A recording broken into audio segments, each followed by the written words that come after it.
Hello everyone, welcome to channel and welcome to the new episode. So guys, episode start करने से पहले एक बात डिस्कस करनी थी और वो बात ये है कि प्रीवियस वीडियो में कुछ जगहों पर मैंने साउंड नहीं लगाया हुआ था और कुछ लोग कंप्लेंट कर रहे थे कि इसमें वॉइस नहीं है। असल में बात कुछ ऐसी है कि कुछ सीन्स ऐसे होते हैं जो कि सिर्फ देखने के होते हैं। मतलब उसमें मैं क्या ही एक्सप्लेन करूंगी, सिर्फ देखने से काम चल जाता है तो उसमें एक्सप्लेनेशन की कोई भी जरूरत नहीं होती। तो ऐसी जगह जो कि एक्सप्लेन करने की ना हो और सिर्फ देखने से ही काम चल सकता हो तो उसमें मैं एक्सप्लेनेशन नहीं करूंगी, बल्कि सिर्फ देखने से ही काम चल रहा है तो एक्सप्लेन करने की क्या जरूरत है।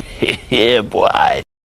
तो आगे भी स्टोरी में कुछ ऐसे सीन्स आएंगे जो कि एक्सप्लेन करने के नहीं होंगे तो इसमें मैं क्या ही वॉइस लगाऊंगी, तो वो बगैर किसी वॉइस के होंगे। इसका मतलब ये नहीं होगा कि इसमें वॉइस क्रैक आ रहा है या वॉइस नहीं है, मैंने पर्पसली उसमें वॉइस ऐड नहीं किया है। तो चलिए अब स्टोरी स्टार्ट करते हैं बगैर किसी देरी के। और अगर आपने मेरे चैनल को सब्सक्राइब नहीं किया तो ये तो एक बहुत ही बड़ी रिक्वेस्ट है कि प्लीज़ सब्सक्राइब कर दे मेरे चैनल को और मेरे न्यू चैनल पर भी मुझे सपोर्ट करें। अगर आपको स्टोरी पसंद है तो प्लीज़ लाइक करना तो बिल्कुल भी मत भूले। तो चलिए स्टार्ट करते हैं। तो एपिसोड बिल्कुल उसी सीन से स्टार्ट होता है जहाँ पर हमें दिखाया जाता है कि यहाँ पर आईसीयू मेंगुंग से कहता है कि तुम्हारा ये नेकलेस ये तुम्हारे साथ बहुत ब्यूटीफुल लग रहा है, तुम बहुत प्यारी लग रही हो। और इस पर अब मेंगुंग को याद आ जाता है कि हाँ, ये नेकलेस तो अब मैंने आईसीयू को वापस करना है। और तभी वो नेकलेस निकालते हुए आईसीयू के हाथ में देते हुए उससे कहती है कि ये नेकलेस आपने मुझे दिया था, ये बहुत प्यारा है और ये मैं आपको वापस देना चाहती हूँ। जिस पर तो आईसीयू कहता है कि क्या मतलब, वो बहुत हैरान हो गया है कि ये मुझे वापस ये नेकलेस क्यों कर रही है, क्योंकि मैंने ये ऐसे ऐसे गिफ्ट दिया है और ये मुझे वापस कर रही है। और तभी यहाँ पर मेंगुंग उसे फर्दर बताती है कि आपने ये जो कपड़े मुझे दिए हैं ये मैंने पहने हैं, मैंने बहुत इंजॉय किया, ये कपड़े मेरे साथ बहुत प्यारे भी लग रहे थे। मतलब इतने लग्जरियस कपड़े, मैं इतनी अच्छी जगह पर गई हूँ, मैंने बहुत एंजॉय किया है, थैंक यू सो मच, ये सब आपकी वजह से ही हुआ है। लेकिन ये कपड़े मैं वॉश करके आपको वापस कर दूंगी और आपने मेरे रूम में इतने सारे गिफ्ट्स जो रखवाए हैं वो भी मैं वापस कर दूंगी। इस पर तो आईसीयू बहुत हैरान हो जाता है और कहता है कि क्या ये सब तो मैंने तुम्हारे लिए ही लिया है, ये सब तुम्हारा है तो तुम मुझे वापस क्यों करोगी। और यहाँ पर वो उससे कहता है कि तुम्हें ये सब वापस करने की बिल्कुल भी जरूरत नहीं है। जिस पर मेंगुंग उससे कहती है कि चलो ठीक है, वो कपड़े तो मैं अपने साथ रख लूंगी और जब मैं नए कपड़े पहनूंगी तो आपको ब्रीफ करूंगी, लेकिन ये नेकलेस मैं अपने साथ नहीं रख सकती, आपको वापस लेना ही होगा। आईसीयू उससे कहता है कि नहीं, ये नेकलेस भी तुमने अपने साथ ही रखना है। जिस पर मेंगुंग कहती है कि ये नेकलेस मैं अपने साथ नहीं रख सकती, लेकिन आप फोर्सफुली ये कहते हैं कि ये मैं अपने साथ रख लूं तो इसका मतलब ये होगा कि मैं इस कंपनी में फर्दर काम नहीं कर पाऊंगी। मतलब वो एक तरीके से धमकी दे रही है कि अगर ये नेकलेस मैं रखती हूँ तो मैं काम नहीं कंटिन्यू कर पाऊंगी इस कंपनी में। अब जब मेंगुंग ये कहती है तो आईसीयू के पास कोई चॉइस ही नहीं बचता और वो उससे वो नेकलेस ले लेता है। साथ ही साथ जब मेंगुंग यहाँ से जाती है तो उससे कहती है कि आपका बहुत शुक्रिया, क्योंकि आपकी वजह से मैं सेलिब्रिटीज से मिल पाई, बहुत अच्छी पर्सनैलिटी के लोगों से मिल पाई। साथ ही साथ वो उससे कहती है कि जब हम यहाँ से वापस चले जाएंगे कोरिया तो मैं आपसे यही सजेस्ट करूंगी और यही रिक्वेस्ट करूंगी कि आप मेरा इसी तरह से अच्छे से ख्याल रखा करें। और तभी यहाँ पर आईसीयू इससे कहता है कि असिस्टेंट मैनेजर काम, तुम कई कामों में बहुत अच्छी हो, लेकिन रिसेंटली मैंने एक चीज नोट की है और मुझे ये रियलाइज हुआ है कि एक चीज में तुम सबसे अच्छी हो और बिल्कुल गिफ्टेड हो। जिस पर मेंगुंग उससे कहती है कि क्या। जिस पर आईसीयू जवाब देते हुए उससे कहता है कि तुम इस काम में सबसे अच्छी हो, कि तुम लाइंस बहुत अच्छे से ड्रा कर लेती हो। मतलब ये है कि तुमने मुझे एक बार कहा था कि अगर मैं तुम्हें किसी चीज के लिए फोर्स करता हूँ तो तुम ये कंपनी छोड़ दोगी, तो तुमने एक लाइन खींच दी है हम दोनों के दरमियान। मतलब ये है कि मैं इस लाइन को पार नहीं कर सकता, अगर मैं तुम्हें फोर्सफुली कोई चीज लेने के लिए कहता हूँ तो इसका मतलब ये है कि तुम यहाँ से चली जाओगी। तो ऑटोमेटिकली बात ये हुई कि तुम थ्रेट्स देने में भी बहुत अच्छी हो गई हो और तुम धमकी भी बहुत अच्छी देती हो। और तभी वो यहाँ पर मेंगुंग का हाथ पकड़ते हुए उसे रोकते हुए उससे कहता है कि मेंगुंग, क्या तुम जानती हो कि मैंने कितने मुश्किल से अपने आप को होल्ड किया हुआ है, मैंने कितने मुश्किल से अपने आप को रोका हुआ है, तुम नहीं जानती। जिस पर तुम मेंगुंग उससे कहती है कि क्या। इस पर आईसीयू उससे कहता है कि तुम नहीं जानती ना, तो अब सुनो। वो उससे कहता है कि इस टाइम पर मैं क्या चाहता हूँ, क्या तुम जानती हो। और तभी फर्दर कहता है कि इस टाइम पर मैं ये चाहता हूँ कि तुम मेरे साथ रुक जाओ, मैं तुम्हें प्यार देना चाहता हूँ, मैं तुम्हें किस करना चाहता हूँ, लेकिन ये मैं नहीं कर सकता क्योंकि तुमने एक लाइन ड्रा कर दी है। साथ ही साथ वो उससे ये कहता है कि जिस टाइम भी मैं तुम्हें देखता हूँ तो मेरे दिमाग में यही ख्यालात आते हैं, मैं तुम्हें दिन में देखता हूँ तो मैं यही चाहता हूँ कि मैं सारा दिन तुम्हें देखता रहूँ, रात के टाइम पर अगर मैं तुम्हें नहीं देखता तो मुझे यही उम्मीद होती है कि मैं जब सुबह उठूंगा तो तुम्हें देख लूंगा और तुम्हें एक नजर तुम्हें देख ही लूंगा ना। और अब तुम मुझसे ये कह रही हो और यहाँ पर तुम मुझे इतनी तकलीफ दे रही हो। तभी यहाँ पर मेंगुंग उससे कहती है कि सीईओ। इस पर तो आईसीयू कहता है कि हाँ, मैं और क्या हूँ, तुम्हारे लिए सीईओ ही हूँ, मतलब इससे ज्यादा मैं कुछ बन ही नहीं पाया। आईसीयू बहुत गुस्सा हो गया था और वो यहाँ पर बहुत स्पीड से चिल्लाते हुए कहता है कि मैंने बहुत काम करना स्टार्ट किया, मैं बिल्कुल पागलों की तरह काम करता हूँ, ओवर टाइम करता हूँ, यहाँ तक कि मुझे एक उंगली हिलाने का मौका भी नहीं मिलता, मैंने दवाई लेना स्टार्ट कर दिया, यहाँ तक कि मैंने तुम्हें उस खुदा से भी मांगना शुरू कर दिया जिसको मैं पहले मानता ही नहीं था। मैंने इस कंपनी के लिए इतनी कोशिश की, मैं इतनी ज्यादा बिजनेस ट्रिप पर जाता हूँ, ये सब मैंने तुम्हारे लिए स्टार्ट किया, ये सब मैंने तुम्हारे तुम्हारी वजह से ही असल में स्टार्ट किया है। जब से तुम मेरी मैनेजर बनी हो तब से ये सब होना स्टार्ट हो गया है, लेकिन बदले में मुझे कुछ मिल ही नहीं रहा, तो मुझे ये सब नहीं करना। मुझे एक ऐसी कंपनी मिल गई जो कि बिल्कुल डाउनफॉल पे जाने वाली थी, खत्म होने वाली थी। अब मैं इसमें इतनी मेहनत कर रहा हूँ, उसको ठीक करने की कोशिश कर रहा हूँ,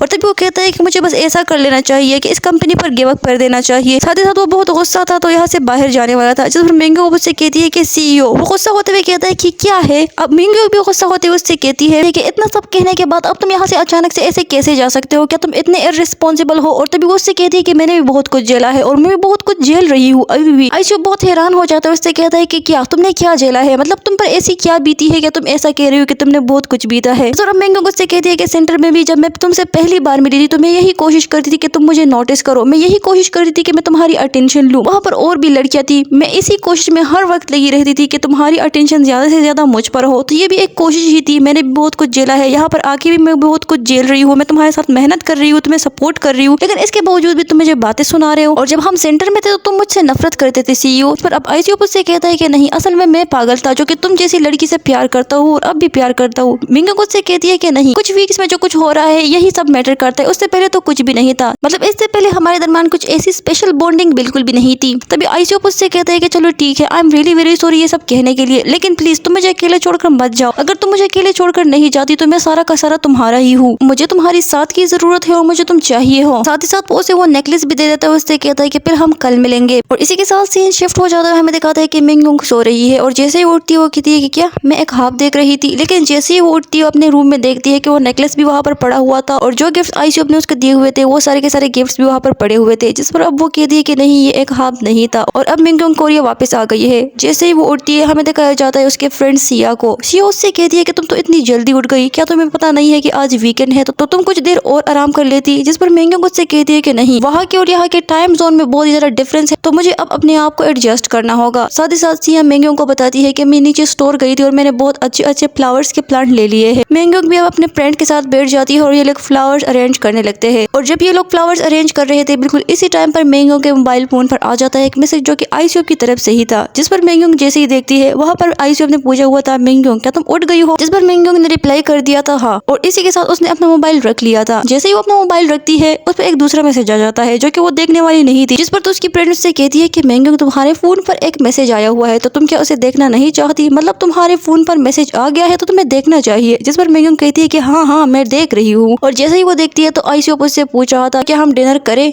अब मिंग पहले सोचती है कि मुझे क्या आंसर करना चाहिए, पहले वो क्वेश्चन वाले स्टाइल से पूछती है कि क्या डिनर, और इसके बाद फिर टाइप करते हुए कहती है कि सीईओ कि आप ठीक फील कर रहे हो और आपकी तबीयत ठीक है, लेकिन फिर से इस मैसेज को वो रिमूव कर देती है और तभी लिखती है कि चलो ठीक है मैं एक रेस्टोरेंट को रिजर्व कर लेती हूँ, अपनी रिजर्वेशन वहाँ पर कर लूंगी। और आखिर में फिर से उसने अपना ये मैसेज डिलीट कर दिया था और आखिर में सिर्फ और सिर्फ ये आंसर सेंड कर दिया था कि हाँ ठीक है। अब आईसीयू मुझसे कहता है कि मैं 7 बजे तुम्हें पिक कर लूंगा। अब मिंग मुझसे कहती है कि चलो ठीक है, लेकिन ये सारे के सारे आंसर वो बहुत सोच समझ कर रही थी और तभी कहती है कि ये बहुत फॉर्मल नहीं है। और इस सारे टाइम पर सिया उसको देख रही थी कि इतने एहतियात से मैसेज क्यों कर रही है। लेकिन जब जैसे इसकी कन्वर्सेशन खत्म होती है यहाँ पर मिंग कहती है कि ये तो बहुत ही क्यूट है, साथ ही साथ वो ब्लश करने भी लग गई थी। जिस पर तो सिया उससे पूछती है कि पहले मुझे तुम ये बताओ कि तुम किससे बातें कर रही थी, क्या तुम आईसीयू से तो बातें नहीं कर रही। जिस पर तो मिंग उससे कहती है कि नहीं नहीं ये तुम्हारी मिस्टेक है, मैं किसी से भी बातें नहीं कर रही थी। अब सिया उसे चिढ़ते हुए कहती है कि वैसे तुमने इस किस्म का फेस पहले कभी भी नहीं बनाया और तुम इतनी ब्लश कर रही हो, साथ ही साथ तुमने सारी की सारी जगह भी गंदी कर ली है, तुम देख रही हो तुमने सारा सोइल जमीन पर डाल दिया है। इस पर तो मिंग कहती है ओह सॉरी, मुझे ऐसा लगता है कि मैं अब भी आधी नींद में हूँ। और तभी वो पोट उठाते हुए कहती है कि मैं इसको यहाँ पर रख लेती हूँ। साथ ही साथ वो उस फ्लावर की तरफ देखते हुए कहती है कि ये फ्लावर बहुत ब्यूटीफुल है, अगर रास्ते पे कोई जाता है और तुम उससे कहते हो कि मेरे लिए एक फ्लावर ड्रा कर लो तो वो यही फ्लावर तुम्हारे लिए ड्रा करेगा। इसीलिए मुझे ऐसा लगता है कि इस फ्लावर को लव फ्लावर भी कहते हैं, क्योंकि ज्यादातर लोग इसको इजीली बना पाते हैं और ये लव वाली फीलिंग बहुत प्योर है, इसमें कोई भी धोखा नहीं होता और ये बिल्कुल साफ होती है। और इसी के साथ फिर सीन शिफ्ट होकर हमें नेक्स्ट सीन दिखाते हैं जहाँ पर मिंग बाहर खड़ी हुई थी। आईसीयू उससे कहता है कि मैंने तुमसे ज्यादा इंतजार तो नहीं करवाया, जिस पर तो मिंग कहती है कि नहीं नहीं बिल्कुल भी नहीं। और अब यहाँ पर आईसीयू उससे कहता है कि नहीं मैं असल में ये चाहता था कि मैं तुम्हारा इंतजार करूँ और मैं तुम्हें पिक करूँ, लेकिन मैं थोड़ा सा लेट हो गया। जिस पर तो मिंग भी उससे कहती है कि नहीं बस थोड़ा टाइम हुआ है, मैं यहाँ पर आई हूँ, मैंने इतना टाइम इंतजार नहीं किया। और इसी के साथ अब आईसीयू उससे कहता है कि चलो ठीक है चलते हैं ऊपर। मिंग हैरान हो जाती है कि क्या हम तो खाने के लिए जा रहे थे और अब आईसीयू कह रहा है कि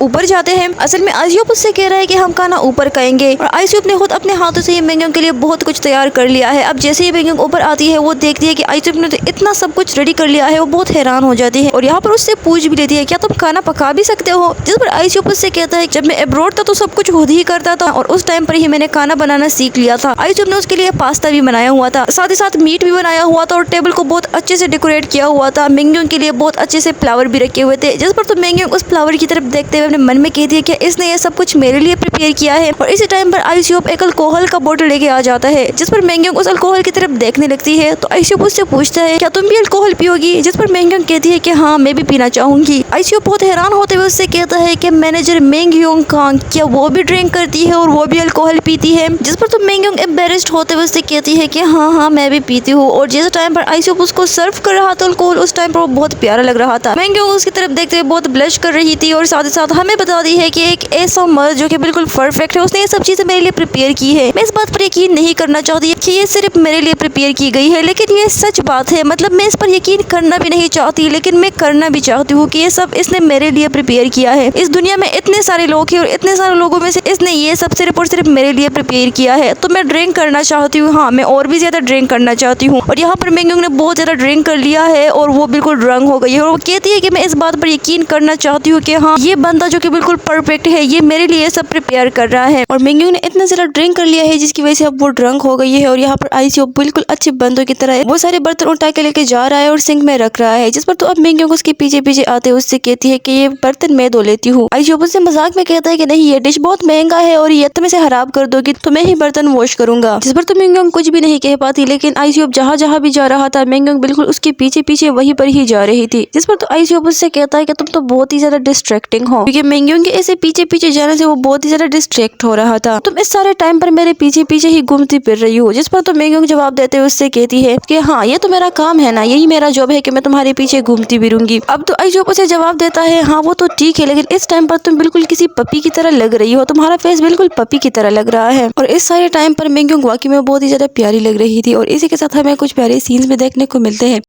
और इसी टाइम पर यहाँ पर आईसूब उससे पूछता है क्या तुम गुस्सा तो नहीं हो ना। मिंगयोंग उसे कुछ भी नहीं कहती और अचानक से उससे पूछती है कि मैंने तुमसे कुछ पूछना था। आईसूब बहुत सीरियस हो जाता है कि मिंगयोंग मुझसे क्या पूछने वाली है और तभी यहाँ पर मिंगयोंग उससे पूछती है क्या तुम मुझसे नफरत करते हो, जिस पर तो आईसूब बहुत हैरान हो गया तो कहता है कि क्या मैं तुमसे नफरत करता हूँ। और तभी वो उससे कहता है कि मुझे ऐसी कोई भी बात याद नहीं है जब मैंने तुमसे कहा था कि मैं तुमसे नफरत करता हूँ। मिंगयोंग उसे याद दिलाती है कि जब फर्स्ट डे पे हम मिले थे तो तुमने मुझसे कहा था कि तुम मुझसे नफरत करते हो, साथ ही साथ तुमने बहुत कोशिश की थी और तुमने बहुत हंगामा किया था कि मैं तुम्हारी सेक्रेटरी ना बनूं और तुम मुझे ट्रांसफर करने वाले थे। तो उस टाइम पर तुमने ये बात कही थी, जिस पर तो आईसूब उसे बताता है कि तुम बदला लेने में बहुत अच्छी हो, तुम्हें ये सब चीजें याद है। मिंगयोंग उसे बताती है कि नहीं बदला मतलब कोई बात नहीं है, लेकिन बात कुछ ऐसी है कि मेरी मेमोरी बहुत अच्छी है। लेकिन मिंगयोंग का एक क्वेश्चन आईसूब के दिल और दिमाग पर लग गया था कि मतलब किसे ये बात अभी तक याद है। इसी के साथ ये एपिसोड भी यहीं पर खत्म हो जाता है। तो गाइस अगर आपको ये स्टोरी पसंद है तो प्लीज लाइक जरूर कर दे, और जो लोग मेरे दूसरे चैनल को सब्सक्राइब नहीं कर रहे तो उनसे रिक्वेस्ट है कि कर दे, इससे ज्यादा कुछ नहीं होगा। अगर ये चैनल खत्म हो जाता है तो हम एक दूसरे के साथ कनेक्टेड रहेंगे और ये स्टोरी भी कंप्लीट कर पाएंगे। तो आपने जस्ट क्या करना है कि मैंने कमेंट सेक्शन में एक लिंक दिया हुआ है, उस लिंक पर क्लिक कीजिए और आपको वो चैनल मिल जाएगा, उसको सब्सक्राइब कर दे। Thank you so much for supporting me and for showing your love. Enjoy yourself.